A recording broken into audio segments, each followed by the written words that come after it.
come again all over the world,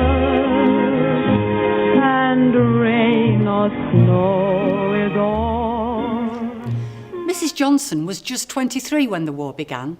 She lived on the boulevard in 1939, moving to Beaver Street when she got married in September 1940. I was younger, so the possibility of war didn't affect me like it did my parents who'd lived through the First World War. They were devastated because they knew what was coming, because they'd had it before. And we all realised that it was going to be much worse this time, and that we were all going to be in it, because they were able to bomb more. The distribution of gas masks began tonight in all areas. The Home Office, in announcing this, urged everyone to take great care of the masks, as their efficiency depends on the conditions in which they are kept. Take care of your gas mask and your gas mask will take care of you.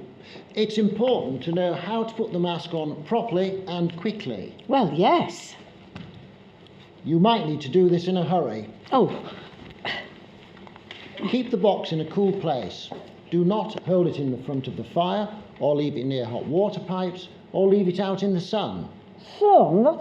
Sun? That'd be a fine thing. After the mask has been used, you will find it is wet on the inside. To remove the mask, place the thumb under the buckle at the back and lift the mask off forwards. Never lift the mask off upwards. Oh, sorry. Or by pulling at the cylinder, or at the rubber at the chin strap. The first difference was all the lights being out. There were no lights anywhere, and you had to black out your windows. I mean, if you saw someone show a light, you'd tell them, "Put that light out," because you were so nervous of lights.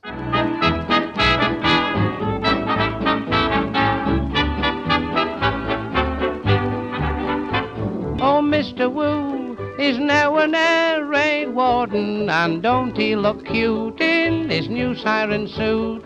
He goes round every night to make the blackout sure. So if you've got a chink in your window, he'll have warden at your door. A firebomb dropped one day, so close to him they say that he deserves a medal, they all vow. But perhaps what you don't understand, he put the fire out but he didn't use sand, 'cause Mr. Woo's an air raid warden now.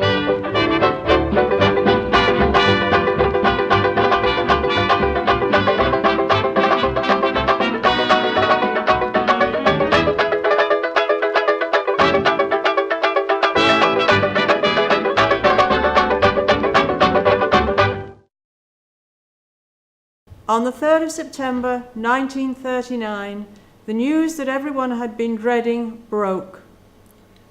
I was at home, and like everybody else, I was listening to the radio.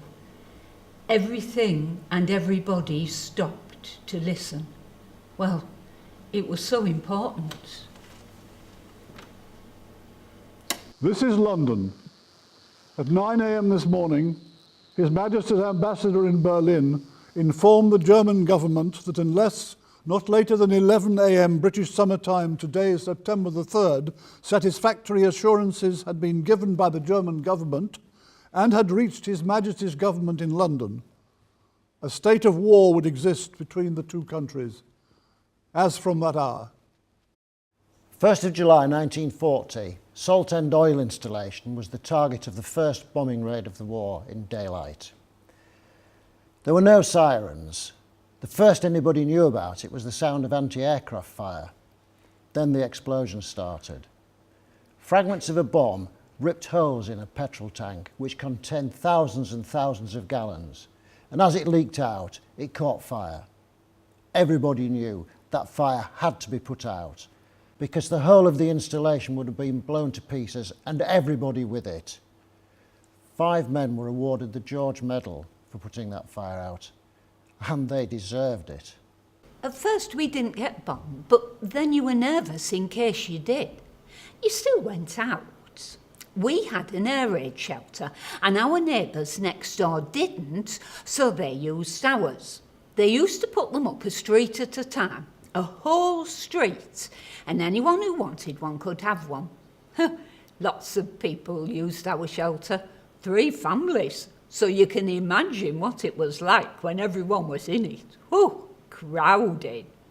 In 1941, the government wanted to find out how children were coping with the strains of war. Schools were asked to take the necessary steps to find out. These 11-year-old Hull schoolgirls were asked to write essays about their personal experiences of the Blitz in Hull.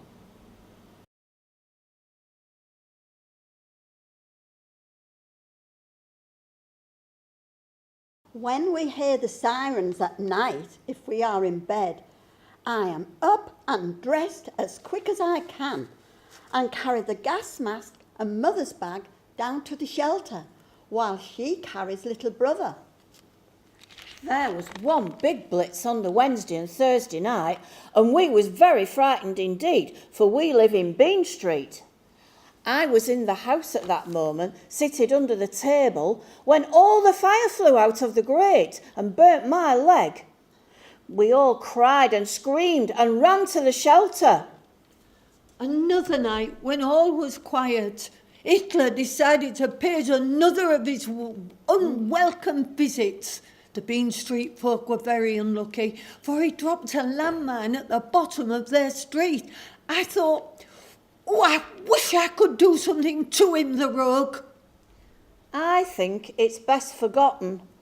But although Hull has gone through some awful, terrifying times, we will always keep our spirits up and keep smiling.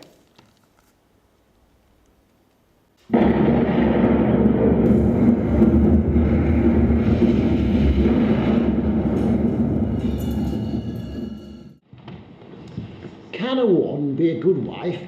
Mr. X finds out how. Cold dinner again? Oh, I've been on duty all day. I don't have time to cook you a meal. Later at the RP depot. Oh, Deirdre, I'm going to have to resign my warden's post. I just can't get Jim a hot meal at night. Nonsense. I must introduce you to Mrs. Peake. Mrs. Peake? Who's Mrs. Peake? Mrs. Peake's tins are delicious, complete puddings. More than enough for 3 people. All you do is put the tin into a pan of boiling water, wait for 1 hour, results a piping hot, tasty pudding, made from the finest ingredients, including real fruit. Later the next evening. Darling, what a delicious pudding. I take it you resigned your job. No, I haven't. I'm still helping my country. And Mrs. Peake is looking after your dinner. Save the situation on your ration coupons too, with a Mrs. Peake's pudding made for you by the famous house of Peake Freen from an old traditional recipe. No extra sugar needed. Perfectly sweet. As if air raids and false alarms night after night were not enough, the civilian population was bombarded with propaganda from the Ministry of Information, whose function was to promote the national case to the public, both at home and abroad, in time of war. It issued many posters, including the well-known Keep Calm and Carry On. Other posters covered almost every other aspect of civilian life. We can do it. Keep calm and carry on. Food is a weapon. Make do and mend. The problems of food imports and production led to one of the most memorable propaganda campaigns of the war, Dig for Victory. Gardens, parklands and flower beds were all dug up, and by 1943, over 2 million tonnes of vegetables were being grown in gardens and allotments. Dig, dig, dig, and your muscles will grow big. Keep on pushing that spade. Don't mind the worms, just ignore their squirms and keep on digging till we give our foes a wigging. Dig, dig, dig for victory! Boiled beef and carrot, boiled beef and carrot. That's the stuff you don't be kill. It makes you fit and it keeps you well. Don't live like vegetarians on food they give to parrots. From mountain I blow at your guide on boiled beef and carrot.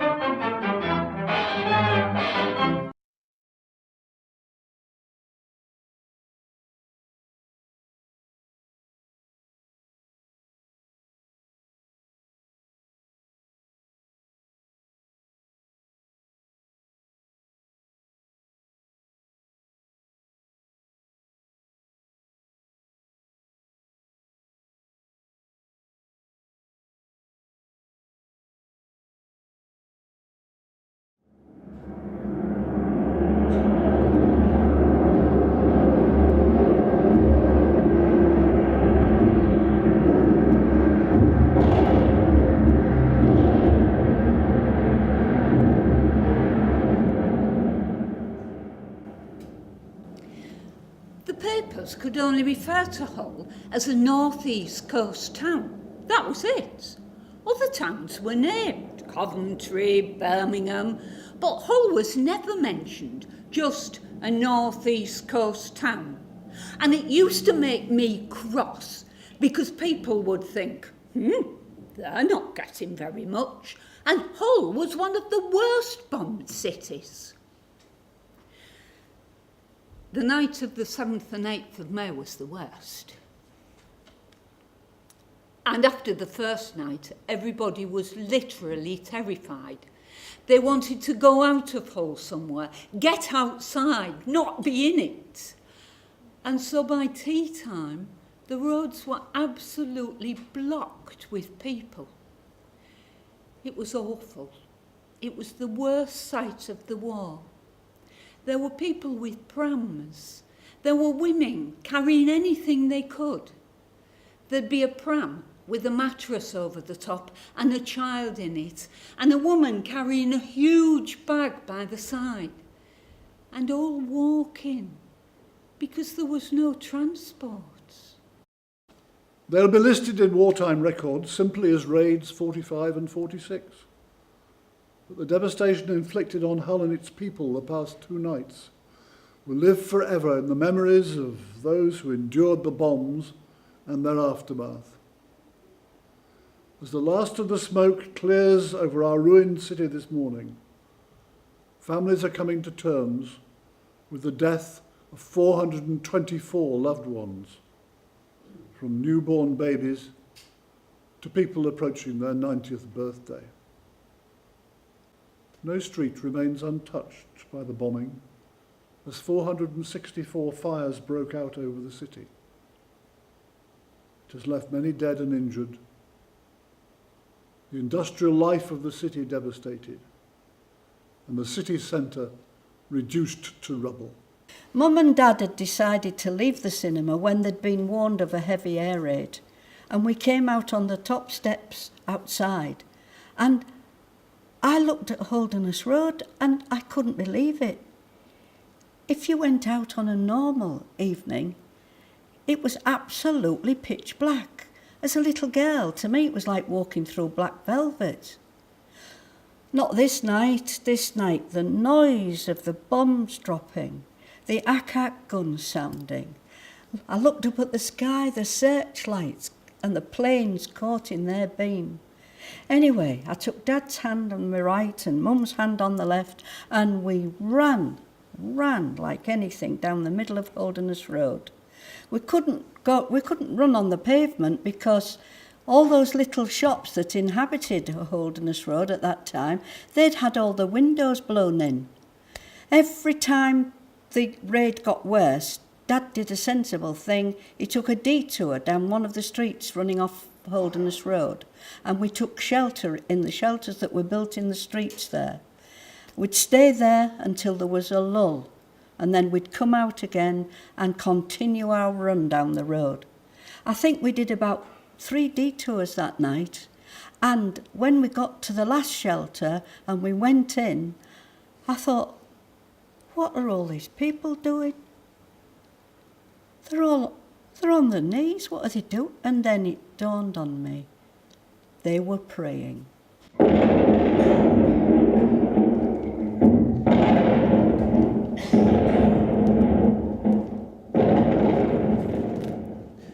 It was March 1945. I was 18 and I'd just taken my girlfriend home. I saw it all because I was on the corner of Mersey Street, just across the road from the Savoy Cinema. It was full that night. Well, we all thought the bombing was over. There hadn't been any for at least a year. Then it started. The buzzers went and people came out of the cinema in a panic. And then a lone bomber came flying down Holderness Road, firing its machine guns into the crowd. 12 dead. Some say 13. I don't know how many injured. How could they do that? How could anybody do that? What right did they have to do that to those innocent people?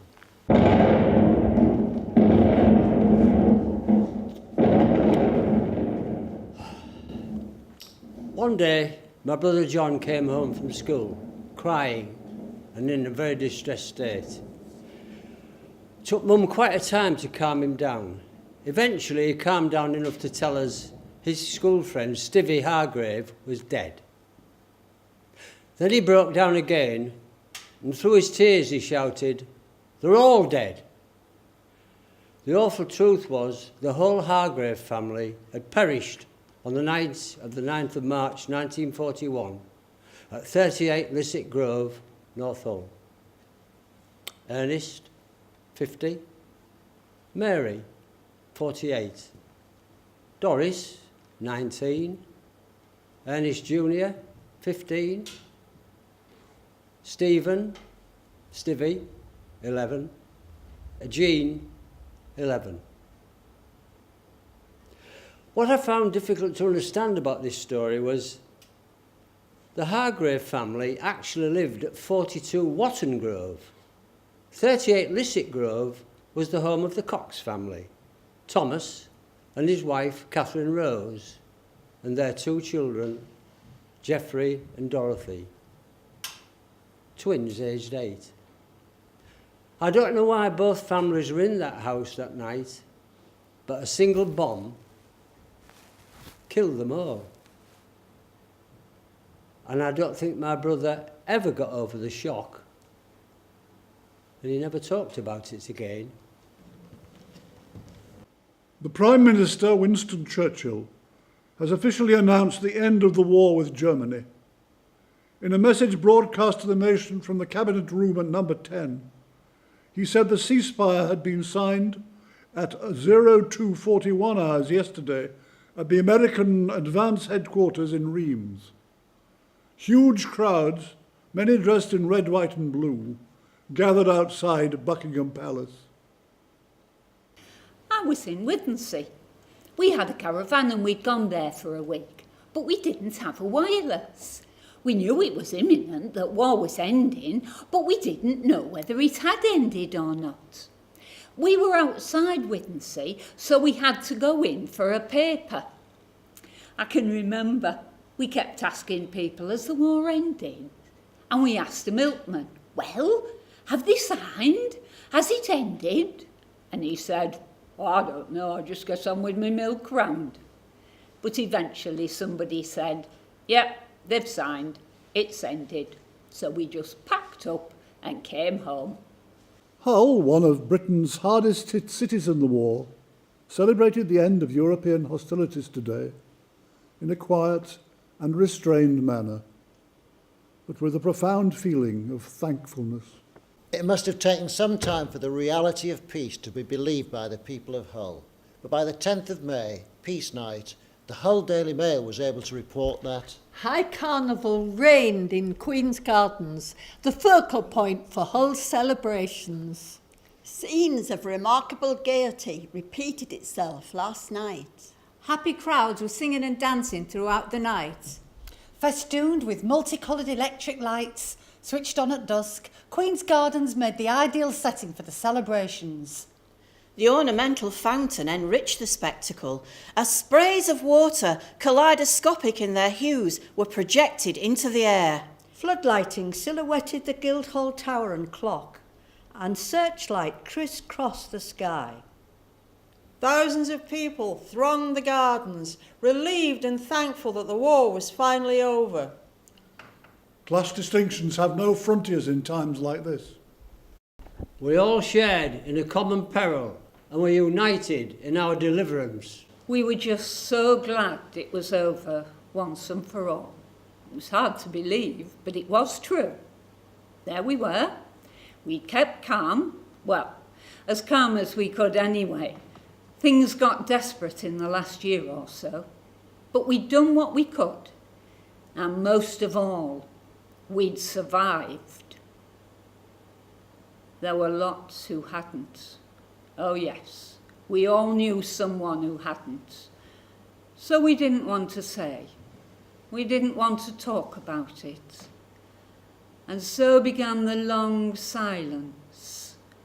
And we wanted to keep our children free of that burden. But now, with the passing of years, It can't hurt them. So now we can begin to tell it, whilst we still can. I'll never forget the people I met, braving those angry skies. I remember well as the shadows fell, the light of hope in their eyes. And though I'm far away, I still can hear them say, thumbs up. For when the dawn comes up, there'll be bluebirds over the white cliffs of Dover. Tomorrow, just you wait and see.